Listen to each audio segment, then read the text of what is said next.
Hey guys, welcome back to Confirmant RM YouTube channel. Hope you guys are having a wonderful day, getting ourselves back into another 2-minute technicals video looking at XRP, getting ourselves into a new week. And as we can see, XRP has found itself a nice little, bottom here around that 47.5, and now on its way back up for a nice little retracement. And as you can see right now, actually got ourselves above the 20-day moving average, holding it for support, and now looking to get up. So as you can see, we have our vertical kind of our floor we had before now becoming a ceiling. As you can see, it's hit it multiple times. Now we're hitting it again. It looks like we have that as a ceiling now going forward. What we're going to want to do though is grab our bottom here, which is around that 45,881. Go like this, do that, put it back.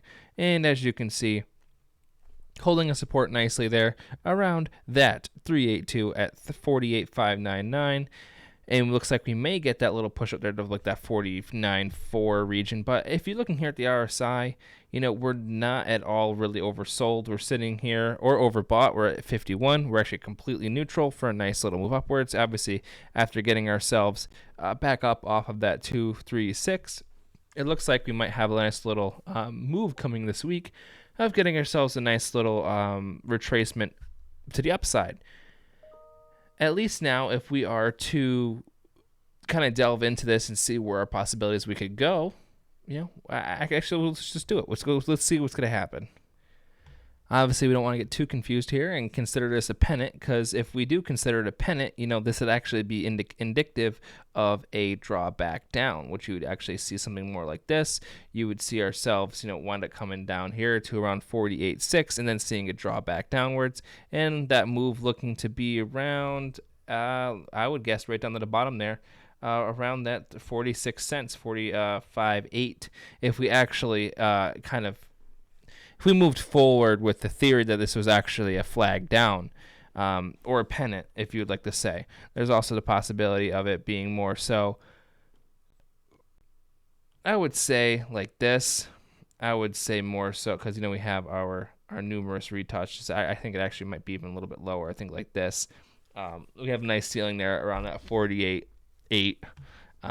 And that move, the longest move being an indicative of this, hitting up there at that 100-day moving average, actually stomping out around that 50 and 74. It looks like by Tuesday, late in the day, I think Monday may be a sideways wash day, which would be okay.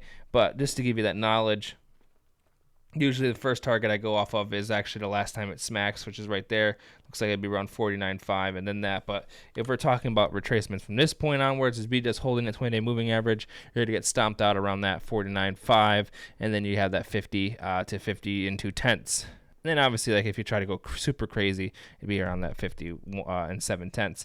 But I mean, we're not too bad. It looks like indicative here on the RSI. We haven't came back exactly down to retest since Friday, so maybe Monday. It looks like it may take the day just to go stagnant sideways, or maybe even a little bit lower, holding itself just right above that 48.6, and I just kind of condense and then get the push upwards. We're not in a bad zone right now. We've already done sort of like a triple bottom, double bottom here on the 4-hour. I would be more indicative of actually having a relief, pushing up there to at least in my mind to 50 and 2/10 to 50 and 8/10, at least in that region. Because if you look at it in this regard, you have that same sort of setup. Your fly up, your retest holding, and then you get your another fly up here to this zone, and then you'd have your fall down if it wound up actually falling in that way. But I'm looking here at the RSI. I mean, we hit the floor pretty well. So I would see at least us having the chance of hitting a 786 again on the RSI before we actually got that same sort of condensed move to the downside again. But right now we're getting ourselves back above the 20-day moving average for the first time since like October 3rd, October 4th. So been about 2 weeks. Now we can get ourselves back up above it, get ourselves a little relief before another rejection if we do. But it's all indicative of how we wind up battling this region around this 702, 786 region right here. If we get up here and we're looking good on the RSI, sitting here around the 60, 70 region, I'm going to be looking for further upside. I'm looking for that 57 if we actually are able to do that. Because obviously, like if you look at the chart here, we've only been under it for a very short period of time. Go here on the 1 day. Zoom in a little bit more. You can see, we're trying to make some headway. So we're going to want to see a clear break this week to get ourselves back above that line there, our kind of our floor.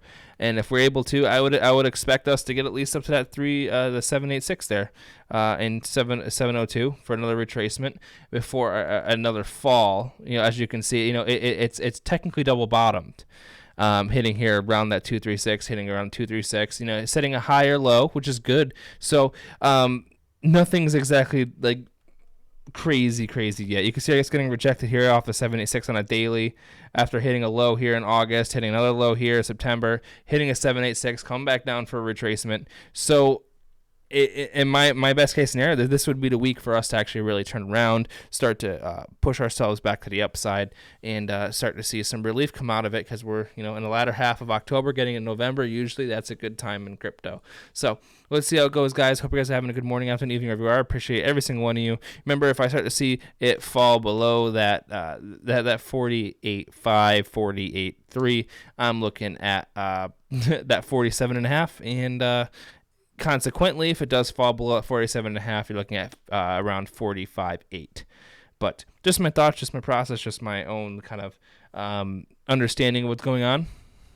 But in my mind, I'm looking for that. We're pretty overextended from our 20-day moving average. And our first push up is around that 50 and 2/10, which would be like, our 100-day moving average here on a 4-hour, but it's our 20-day moving average here on our 1 day. So it makes sense in my eyes, at least. But hope you guys are having a good morning, afternoon, evening, wherever you are. If I had said that earlier, but I really do hope so. I'll see you guys in the next one. Remember, none of this financial advice, but personal opinion. And I'll see you guys in the next one.